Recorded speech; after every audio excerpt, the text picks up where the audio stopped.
Hey everyone, welcome to another episode of the Crime Tapes podcast. I'm your host, Nessa. Thank you for all those who have been tuning in and to those who continue to listen. We really hope you are enjoying the episodes. If there is any stories you would like to hear about, please do not hesitate to message us. This episode is going to be different. I have my good friend with me today and he will be joining our podcast as my co-host. Let me introduce you to Jeff. Say hi to everyone, Jeff. Hey everyone, man, it feels great to be a part of this podcast. Thank you for having me. Wow, so what are we going to discuss today, Nessa? Today we are going to talk about the tragic story of little Miranda Sipps. Oh yes, that is right. You did tell me about this story as we were doing research. This is truly a sad story, especially as a parent. Yes, that's correct. She was a 12-year-old Texas girl who met a heartbreaking end due to a devastating combination of injury, neglect, and ultimately a failure to act. This is not just a story about a young girl's untimely death. It's a story about systemic failures, complex family dynamics, and the unimaginable consequences of inaction. We begin by painting a picture of who Miranda Sipps was. Before the tragic events that led to her death, Miranda was described by friends and family as a vibrant, energetic cheerleader at Jourdanton Junior High School in Christine, Texas.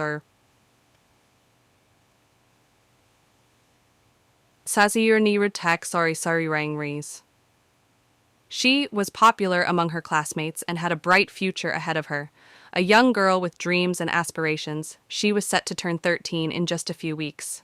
We'll explore what it was like for Miranda to grow up in Christine, a small rural community about 45 miles south of San Antonio. What did her life look like day to day? What were her relationships with her peers like? And, importantly, what was going on behind the closed doors of her home? In this segment, we will reconstruct the timeline of events that led to Miranda's tragic death. On a Thursday in August, Miranda sustained severe, life-threatening injuries. The details surrounding these injuries remain unclear, but investigators have ruled out any connection to her school. From this point, her life took a tragic turn. Despite her condition, Miranda's mother, Denise Balbaneda, and stepfather, Gerald Gonzalez, made the incomprehensible decision not to seek medical attention. For 4 agonizing days, Miranda lay largely unconscious, only able to flutter her eyes and move her hands slightly.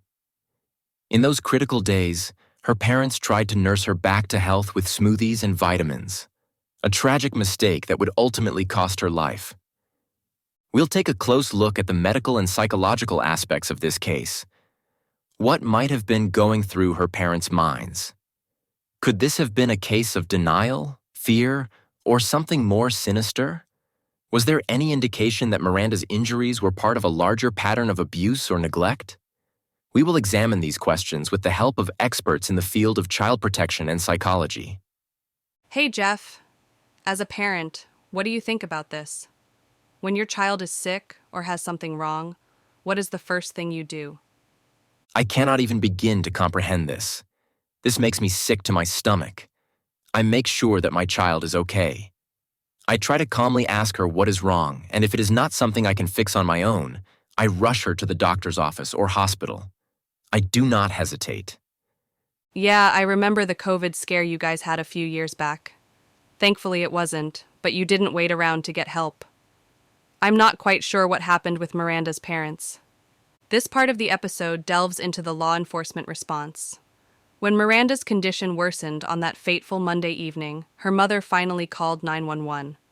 However, instead of staying at the house, she and Gerald Gonzalez left, meeting the emergency responders on the highway. Miranda was unconscious and struggling to breathe at this point, but the help came too late. She was rushed to the hospital, where she was pronounced dead shortly after her arrival. Atascosa County. Sheriff David Soward led the investigation. During a press conference, he shared that the couple avoided seeking medical help for fear of law enforcement involvement. But what exactly were they hiding? While the sheriff declined to give specifics, we'll explore potential reasons, including past criminal records, potential substance abuse, or fear of losing custody of Miranda. Investigators have since charged both Denise Balbanita and Gerald Gonzalez with first-degree felony injury to a child by omission. We'll take a deeper look at the legal aspects of these charges and what they mean in the state of Texas. How might the judicial system handle a case like this? And what precedent could it set for future cases of child neglect? The tragic death of Miranda Sipps raises larger questions about child neglect, abuse, and the failures within our systems designed to protect vulnerable children. In this segment, we'll explore how cases like Miranda's can slip through the cracks and what systemic changes are needed to prevent future tragedies. We'll interview experts on child welfare and law enforcement to understand how often these cases happen and what can be done to intervene earlier. What are the warning signs?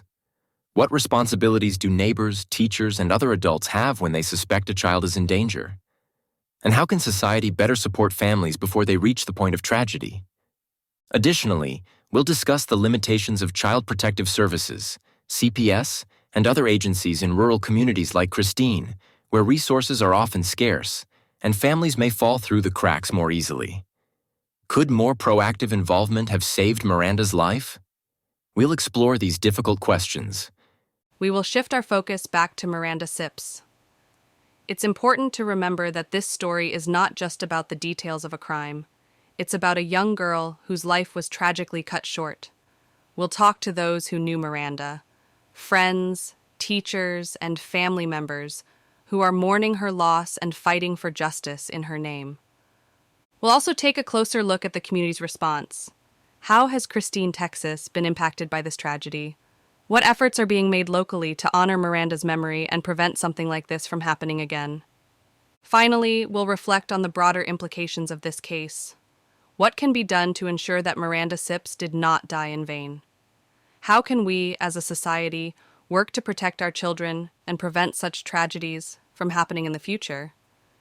The story of Miranda Sipps is a devastating reminder of how fragile life can be, and how critical it is for those responsible for children to act swiftly and decisively in times of crisis.